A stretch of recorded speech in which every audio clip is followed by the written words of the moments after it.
right, here's a good typewriter for beginners and also for your younger typewriters. This is Typers, not typewriters. This is a 60s model Smith Coronet Coronet Automatic 10. It's fully automatic, so you see there's no handle to return the carriage. It's got a power return down here.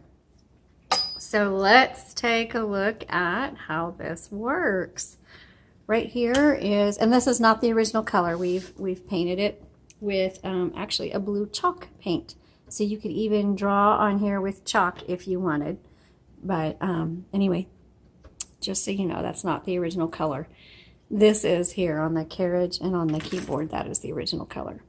Okay, you've got your paper holder in the back, your margins, press and drag, your carriage release, so the tall levers behind the roller handles. So you pull those in. You can hear the bell nice and strong. This is a 10-inch carriage, so that means it's just not really much wider than the typewriter itself, which means really you can only use an 8.5 by 11 in portrait mode. Or smaller paper. You could use smaller, but you can't use landscape or bigger paper. If you open it up, you'll see the universal ribbon. It's very easy to thread through. There's really only 4 simple guide wires. You'll see them right there. And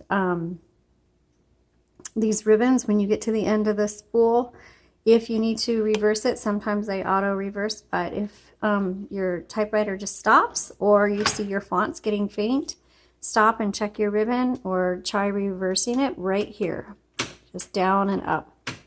Okay, and please know that these do get shifted around in doing the typing demos and cleaning and packing. So if you get this typewriter and the ribbon spool's already at the end, it's not because it's used, it's just because the ribbon reversal got switched around. Okay, so for tabs, this middle is the tab key, and then to clear your tabs and set it, you just use these buttons on the side. Here's your color selector, black and red.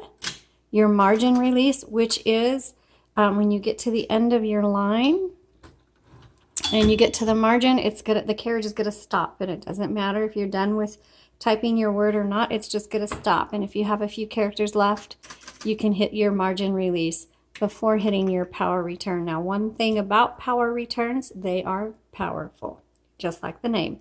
And so you want to make sure you don't have anything breakable on either side of your carriage, because they can go flying, especially when you hit return or if you turn it on.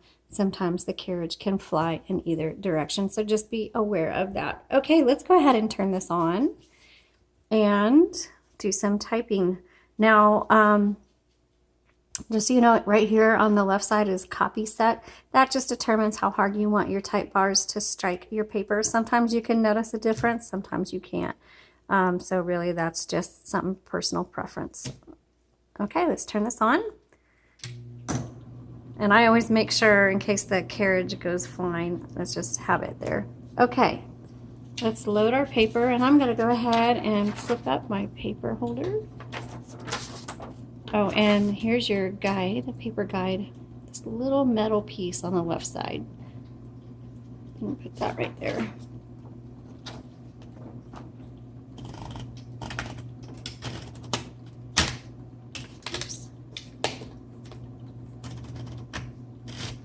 Okay, and you can see how I loaded this Cricut. So this lever on the right side, you just pull that forward and that releases the tension.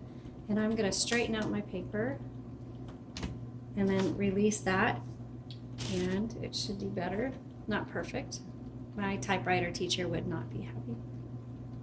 Okay, there we go. All right, let's start typing.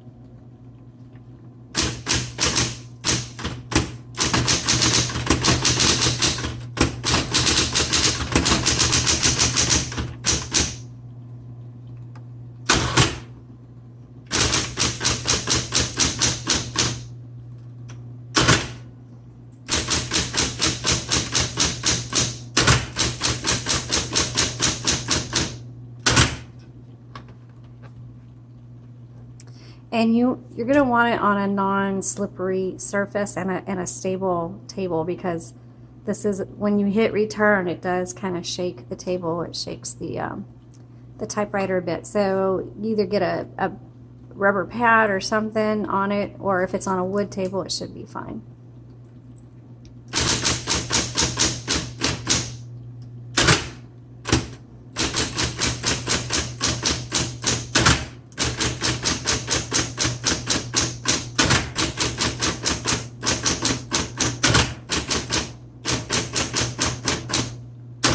There are 3 keys on an electric typewriter that have an auto repeat, and that's going to be your dash, your X, and your period.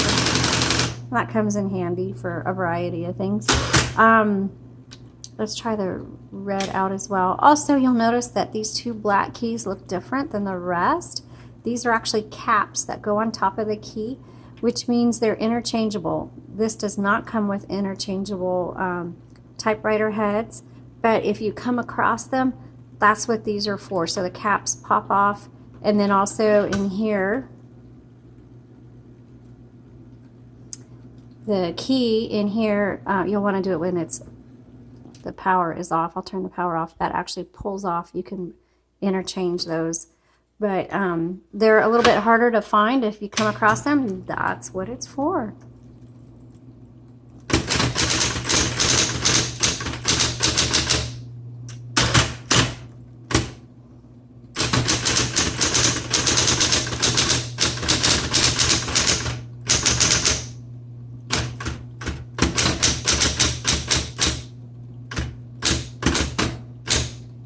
Okay, this types really, really well. So this is going to be great for beginners. It's going to be great for kids. It's going to be great for crafters. Occasional writing. I don't know that I'd want to write a book on this, just because the return is really jarring. And so for those of you who know you have to, spend hours and hours writing, that can become irritating. But for those of you that are doing letters, journaling, short stories, poetry, and like I said, just occasional writing, this is going to be great. Or if you're filling out forms, or if you're doing just a quick paper for school, this is going to work out great for you. And remember, this particular one, we put chalk paint on it so you can even draw on it. So really for kids, this is going to be an excellent one. This is going to be more of a budget typewriter than some of the other types of typewriters you're going to find out there. All right, I hope you liked this. Be sure to subscribe to our YouTube channel, and have a blessed day.